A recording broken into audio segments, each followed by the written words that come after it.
Cześć, witajcie, z tej strony Suert. Przed nami kolejna porcja premier. Tym razem przyjrzymy się tytułom nadchodzącym do nas w styczniu 2026 roku. Muszę przyznać, że zazwyczaj był to jeden ze słabszych miesięcy, ale tym razem jest w czym wybierać. W materiale przedstawiam ponad 20 w mojej ocenie najciekawszych pozycji. Zapraszam. Na 6 stycznia przewidziano premierę Star Rapture. Tytuł zadebiutuje w ramach wczesnego dostępu wyłącznie na PC-tach. Mówimy tutaj o nastawionej na kooperację pierwszoosobowej grze akcji, która kładzie duży nacisk na elementy survivalowe oraz rozbudowę bazy. Opracowaniem i wydaniem omawianej pozycji zajęła się polska firma Creepy Jar, znana przede wszystkim z wysoko ocenionego Green Hell. Akcja Star Rapture została osadzona na obcej, pozornie bezpiecznej planecie, którą dręczą kataklizmy wywoływane przez tytułową gwiazdę. Gracz wciela się w wysłanego z Ziemi skazańca biorącego udział w ekspedycji badawczej. Rozgrywka częściowo przypomina to, co znamy z Green Hell. Akcję obserwujemy z perspektywy pierwszej osoby, a w trakcie zabawy musimy sprostać zarówno otoczeniu, jak i niebezpiecznym przeciwnikom. Dodatkowo musimy dbać o potrzeby fizjologiczne naszej postaci. Tym elementem mechaniki, który przede wszystkim odróżnia Star Rapture od Green Hell, jest konieczność wybudowania i rozwijania bazy. W tym celu musimy wydobywać i przetwarzać zasoby naturalne planety, a następnie umiejętnie nimi zarządzać. Niezbędne jest również opracowywanie nowych technologii. Przy okazji musimy mieć na uwadze, że im większą i bardziej zaawansowaną placówkę stworzymy, tym więcej wrogich stworzeń ona przyciągnie. 9 stycznia na PC-tach oraz najnowszych konsolach powinna zadebiutować gra Pathologic 3. To pierwszoosobowa gra RPG z domieszką horroru i survivalu. Najnowszą odsłonę stworzyło, tak samo jak wszystkie wcześniejsze projekty z tej serii, rosyjskie studio Ice Peak Lodge, a wydaniem tytułu zajęła się firma Hype Train Digital. Posiłkując się kartą produktu na platformie Steam, w grze zobaczymy wyłącznie język angielski i rosyjski. Głównym bohaterem Pathologic 3 jest Daniel Dankowski, uczony, który przybył z dużego miasta nad rzeką Gorkon na zaproszenie miejscowego lekarza Izidora Buraka. Na miejscu okazuje się, że gospodarz nie żyje, więc Danielowi przychodzi rozeznać się w sytuacji w miasteczku na własną rękę, a następnie pokierować jego mieszkańcami w walce z chorobą. Podstawę rozgrywki stanowi eksploracja niezbyt rozległego, otwartego świata, zbieranie przedmiotów i prowadzenie rozmów z postaciami niezależnymi. Opowieść trwa 12 wirtualnych dni. Tyle właśnie czasu mamy na znalezienie lekarstwa na zarazę, zanim miasto przepadnie. Rozgrywki nie ułatwia nam fakt, że z dnia na dzień sytuacja staje się coraz trudniejsza. 10 stycznia wyłącznie na konsoli PS5 zadebiutuje Code Violet. To trzecioosobowa gra akcji z elementami survival horroru. Produkcja została opracowana przez Team Kill Media. Akcja gry toczy się w XXV wieku. W wyniku potężnego kataklizmu Ziemia przestała nadawać się do życia, a ci, którzy przetrwali, uciekli na planetę Trappist-1e. Efektem ubocznym globalnej katastrofy było uczynienie ludzi bezpłodnymi. W kolonii Ion znaleziono jednak ponure rozwiązanie tego problemu w postaci technologii umożliwiającej podróże w czasie. Wykorzystano je, by porywać zdrowe kobiety z przeszłości i sprowadzić do futurystycznej bazy. Jedną z ofiar tego procederu jest tytułowa Violet Sinclair. Próbując odzyskać wolność i uratować swoich bliskich, bohaterka odkrywa, że kompleks, do którego trafiła, został opanowany przez dinozaury, przerażające, agresywne istoty. Oprócz toczenia zaciętej walki o przetrwanie, po drodze nasza podopieczna poznaje tajemnice kolonii oraz enigmatycznego dyrektora stojącego na jej czele. Na 13 stycznia zaplanowano wczesny dostęp gry Hytale. To sandbox budzący spore skojarzenia z grą Minecraft. Nic dziwnego, bowiem Hytale zostało opracowane przez Hypixel Studios, firmę założoną przez ludzi, którzy przez lata tworzyli zawartość do hitu studia Mojang AB. Hytale szykowany jest wyłącznie na PC-ty. Akcję w grze obserwujemy z perspektywy pierwszej lub trzeciej osoby. Tytuł umożliwia swobodną eksplorację otwartego świata. Gracz może zwiedzać niebezpieczne lochy, walczyć z potworami, zdobywać przedmioty, rozwijać swojego bohatera, a także budować domy, wytwarzać przedmioty i zajmować się gromadzeniem różnego rodzaju surowców. W Hytale możemy grać samotnie lub z innymi. Produkcja oferuje też specjalny tryb pozwalający na tworzenie przeróżnych modyfikacji i dodatkowych minigier. 20 stycznia na PC-tach oraz najnowszych konsolach PlayStation, Xbox i Nintendo Switch 2 powinna zadebiutować produkcja zatytułowana Mio Memories in Orbit. To platformowa gra akcji typu Metroidvania, w której jako niewielki robot eksplorujemy gigantyczny statek kosmiczny, by przywrócić jego dawną świetność. Za jej produkcję odpowiada niezależne francuskie studio Dos Dixims. Oprócz eksploracji gigantycznej mapy czeka nas mnóstwo starć z przeciwnikami. Na naszej drodze stanie ponad 30 rodzajów wrogich jednostek i 15 potężnych bossów. W miarę postępów zdobywamy punkty doświadczenia, za które będziemy mogli rozwinąć swoje umiejętności. W momencie przygotowywania tego materiału na Steamie jest dostępna wersja demonstracyjna owej pozycji.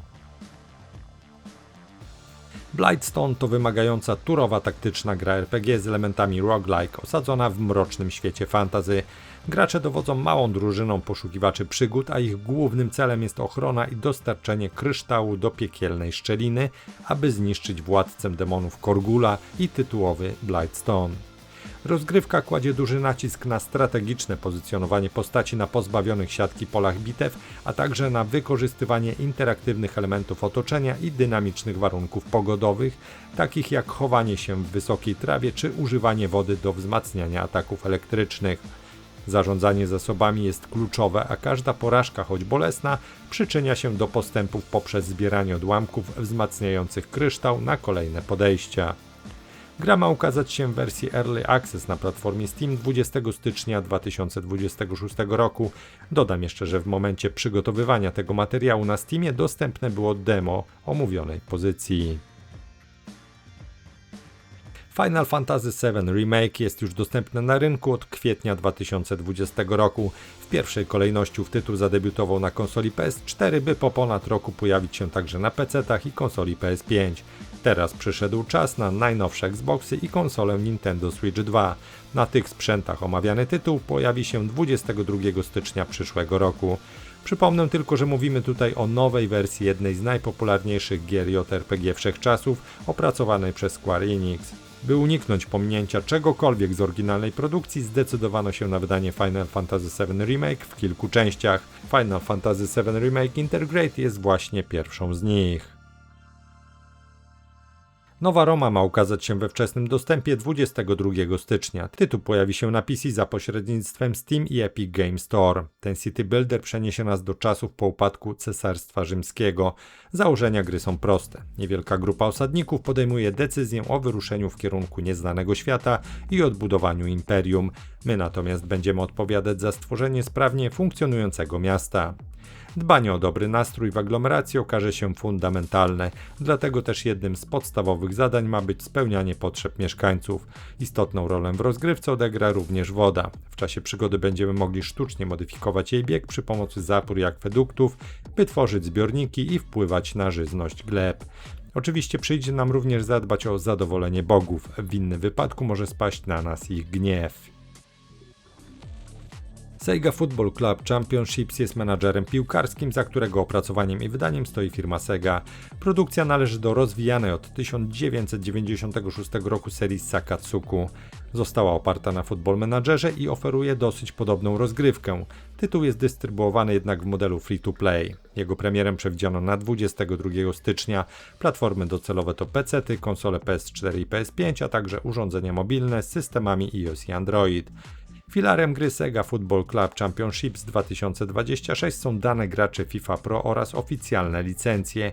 Dzięki nim produkcja ta pozwala nam stanąć do walki o zwycięstwo m.in. w ligach europejskich, a także ligach japońskiej i koreańskiej. Wicked Seed zadebiutuje na PC-tach 23 stycznia. To ciekawy miks survival horroru i RPG.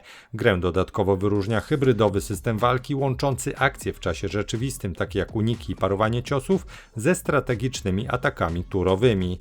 Gracze muszą uczyć się schematów ruchu wroga i mogą spowalniać czas, aby wydawać komendy taktyczne. Za pokonanych wrogów otrzymujemy punkty doświadczenia, które następnie przeznaczamy na rozwój postaci. Doświadczenie zdobywamy też za rozwiązywanie zagadek logicznych i odkrywanie nowych lokacji. Rozgrywka toczy się w mrocznych lasach stanu Maine, opuszczonym mieście oraz podziemnych tunelach. Eksploracja nagradza gracza unikalnymi przedmiotami, ulepszeniami statystyk oraz nowym ekwipunkiem. Do tego wszystkiego dochodzą szerokie możliwości personalizacji postaci. W grze możemy odblokować 50 strojów, a także odnaleźć różnorodną broń i akcesoria, które wpłyną na styl gry. Podczas ostatniej gali The Game Awards zapowiedziano m.in. grę Highguard. To pierwszoosobowa sieciowa strzelanka PvP dystrybuowana w modelu free-to-play. Za produkcję odpowiada studio Wildlight Entertainment złożone z byłych twórców gier Apex Legends i Titanfall. W Highguard gracze wcielają się w wardenów, tajemniczych rewolwerowców walczących o kontrolę nad mitycznym kontynentem. Rozgrywka polega na rywalizacji załóg o artefakt zwany Shield Breaker, a następnie na włamaniu się do bazy wroga i zniszczeniu jej w celu zabezpieczenia terytorium. Premierę gry zaplanowano na 26 stycznia na PC-tach i najnowszych konsolach. Gra ma obsługiwać rozgrywkę międzyplatformową, czyli tzw. crossplay. Na 28 stycznia zaplanowano premierę darmowej gry The Seven Deadly Sins Origin. To trzecioosobowe RPG akcji kładące nacisk na rozgrywkę w kooperacji, zadebiutuje na takich platformach jak PC-ty, PS5 i urządzenia mobilne z systemami iOS i Android. Zgodnie z tytułem grę oparto na licencji popularnej japońskiej marki, która rozpoczęła żywot jako manga autorstwa Nakabi Suzukiego, a następnie została zaadoptowana na serial anime oraz pełnometrażowe filmy animowane. Akcja toczy się w krainie fantasy zainspirowanej legendami arturiańskimi. Fabuła gry obraca się wokół nowego bohatera imieniem Tristan, ale występują tu również postacie znane fanom marki jak Meliodas, Merlin, Diane czy Elizabeth. Produkcja oddaje nam do dyspozycji otwarty świat o nazwie Brytania, który możemy swobodnie przemierzać. Gra pozwala na rozgrywkę w pojedynkę, jednak rozwija skrzydła w kooperacyjnej zabawie w grupie graczy tworzących jedną drużynę. Na 29 stycznia w ramach wczesnego dostępu i wyłącznie na PC-tach zaplanowano premierę gry The Midnight Walkers. To extraction shooter osadzony w postapokaliptycznej rzeczywistości, gdzie większość ludzkości została zamieniona w żywe trupy. Reszta ocalałych postanowiła natomiast wywrócić do góry nogami Liberty Grand Center w poszukiwaniu cennych zasobów. Nie jest to jednak najbezpieczniejsze miejsce. Obiekt ma składać się z wielu zróżnicowanych segmentów. Znajdziemy tam m.in. szpital oraz kasyno. Co jednak istotne, stopniowo uwalniający się w budynku i rozprzestrzeniający się losowo trujący gaz wymusi na graczach pozostawanie w ciągłym ruchu i ucieczkę w odpowiednim momencie. Oprócz tego w Liberty Grand Center znajdzie się wiele rozmaitych rodzajów zombie, które różnią się od siebie zachowaniem. Do obrony przed nimi gracze otrzymują broń białą i palną. The Midnight Walkers pozwoli udać się do budynku samotnie lub w trzyosobowej drużynie. 29 stycznia na PC-tach i najnowszych konsolach powinna pojawić się gra I Hate This Place. To izometryczny survival horror z otwartym światem, za którego stworzenie odpowiada polskie studio Rock Square Thunder. Gra czerpie inspiracje wizualne i estetyczne z lat 80. oraz jest adaptacją popularnej serii komiksów o tym samym tytule autorstwa Kyla Starksa i Artioma Topilina. W rozgrywce główny nacisk położono na elementy survivalu, craftingu i eksploracji, a także skradania się. Gracze muszą zbierać surowce do budowy schronienia, aby przetrwać w tej przeklętej krainie. Unikalnym aspektem jest wykorzystanie dźwięku. Potwory w grze polują, nasłuchując ruchów gracza, co sprawia, że każdy większy hałas może oznaczać naszą porażkę. Cairn to poświęcona wspinaczce gra przygodowo-zręcznościowa z elementami survivalowymi i symulacyjnymi. Za jej opracowaniem stoi zespół The Game Bakers, mający w swoim portfolio m.in. takie produkcje jak Fury czy Heaven. Główną bohaterką Cairn jest parająca się zdobywaniem gór Ava, która postanawia wdrapać się na niezdobyty dotychczas szczyt Kami. Po drodze nasza podopieczna ma okazję poznać nieoczekiwanych towarzyszy, a także posłuchać ludzi, którzy będą ją wspierać z innych miejsc. Oprócz trybu fabularnego, w którym wcielamy się w Awę, Cairn oddaje nam do dyspozycji tryb ekspedycji. W tym drugim możemy przejąć kontrolę również nad Marco, przyjacielem głównej bohaterki, by zdobywać inne szczyty, uprzednio wybierając styl wspinaczki oraz wyzwania, których spróbujemy się podjąć. Swoje osiągnięcia możemy następnie porównać z wynikami innych graczy. City Tales Medieval Era to niezależny city builder stanowiący debiut francuskiego studia Irregular Shapes. Produkcja zadebiutuje wyłącznie na PC-tach 29 stycznia. W grze wcielamy się w rolę średniowiecznego władcy kierującego rozwojem swojego królestwa. Zajmujemy się zbieraniem zasobów, budową domów, tudzież uprawą roli. Produkcja kładzie nacisk na narrację napędzaną przez specjalne postacie o określonych rolach. Niewielka kadra towarzyszy musi zostać przypisana do każdego początkowego projektu, a niekiedy wystosuje różne prośby. Z czasem kompanie odblokowują bonusy i szkolą przyszłych obywateli. Code Vein 2 zadebiutuje na rynku 30 stycznia przyszłego roku na PC-tach i najnowszych konsolach. W produkcji wcielimy się w łowcę zjaw, czyli wampirów z nadludzkimi mocami. Tym razem jednak będą one niezwykle potężne. Podczas jednego z wydarzeń przekształciły się bowiem w bezmyślne potwory zwane horrorami. Code Vein 2, podobnie jak 1, pod względem rozgrywki będzie mocno inspirowane serią Dark Souls. Walki powinny być więc wymagające, a kluczem do wyjścia ze start zwycięską ma być dokładne odczytywanie ruchów wroga. Co ciekawe, w grze ma pojawić się unikalna mechanika oparta na pozyskiwaniu krwi od wrogów, co uwolni dodatkowe moce. Świat gry będziemy eksplorować wraz z potężnymi sojusznikami, którzy mogą toczyć starcia razem z nami lub pasywnie wzmacniać umiejętności protagonisty. Na swojej drodze natrafimy chociażby na Lu, dziewczynę, która posiada zdolność manipulowania czasem. The Ninth Channel to pierwszoosobowy psychologiczny survival horror, który łączy eksplorację, skradanie się i walkę. Gracze wcielają się w Michaela, naukowca, który wraz z zespołem utknął w odległej dolinie po wypadku samochodowym podczas ekspedycji terenowej. Fabuła gry koncentruje się na odkrywaniu mrocznej historii tego miejsca, naznaczonego działalnością fanatycznych kultów i starożytnych rytuałów. Historia jest opowiadana z perspektywy kilku postaci, z których każda ma własne sekrety i motywacje, co pozwala spojrzeć na wydarzenia z różnych stron. Rozgrywka polega na zarządzaniu zasobami, rozwiązywaniu zagadek i walce o przetrwanie w opresyjnej atmosferze, wykorzystując zarówno skradanie, jak i broń, gdy sytuacja staje się krytyczna. Gra ma zostać wydana 30 stycznia na platformę PC, PlayStation 5 oraz Xboxy Series XS. Na Steamie dostępne jest jeszcze demo owej pozycji. Vampires Bloodlord Rising to polskie RPG z elementami survivalu i strategii, za które odpowiada rodzime studio MeHuman Games. Premierę gry w ramach wczesnego dostępu wyznaczono na 30 dzień stycznia. W grze wcielimy się w postać Dragosa, świeżo przemienionego wampira, który musi odnaleźć swoje miejsce w krainie Sangavia, pełnej gór, bagien i rozległych lasów. Jako świeżo upieczony krwiopijca będziemy nie tylko zaspokajać swój głód i rozwijać magiczne zdolności, ale także zarządzać własnym zamkiem i leżącą u jego podnóża wioską. Istotnym elementem rozgrywki ma być bowiem rozbudowa siedziby głównego bohatera. Zamek inspirowany gotycką architekturą dostarczy graczowi sporo możliwości personalizacji, od nowych wieżyczek i komnat, aż po rozmaite detale wnętrz, takie jak meble czy narzędzia tortur. W grze nie zabraknie również eksploracji otwartego świata i walki. W kwestii tej pierwszej dostaniemy nawet opcję zamiany w nietoperza.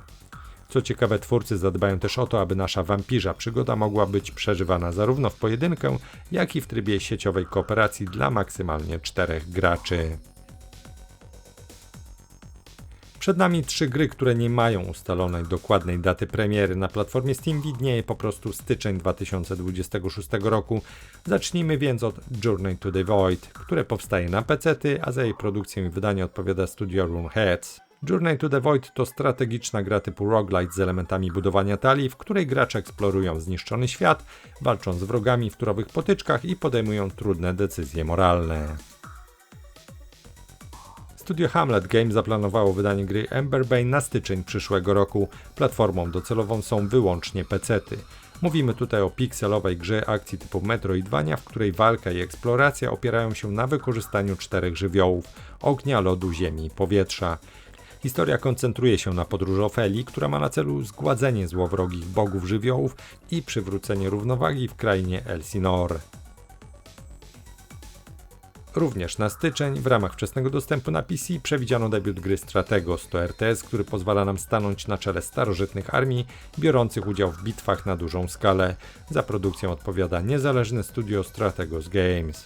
Oprócz Rzymu i Kartaginy z różnych epok na sprawdzenie czeka tu m.in. Persja, greckie miasta państwa, Tracja czy plemiona germańskie, galijskie oraz iberyjskie. Na polu walki są one reprezentowane przez ponad 200 rodzajów jednostek, od piechoty po kawalerię. Strategos pozwala na zabawę w pojedynkę lub na rywalizację z innymi graczami w ramach tzw. gorącego krzesła. I to tyle na dziś. Pozostaje jeszcze zaprosić na kanał, na którym znajdziecie mnóstwo informacji ze świata gier. Zachęcam do subskrypcji, dzięki czemu zawsze będziecie na bieżąco. A teraz żegnam się z Wami gorąco. Do zobaczenia, do usłyszenia. Cześć!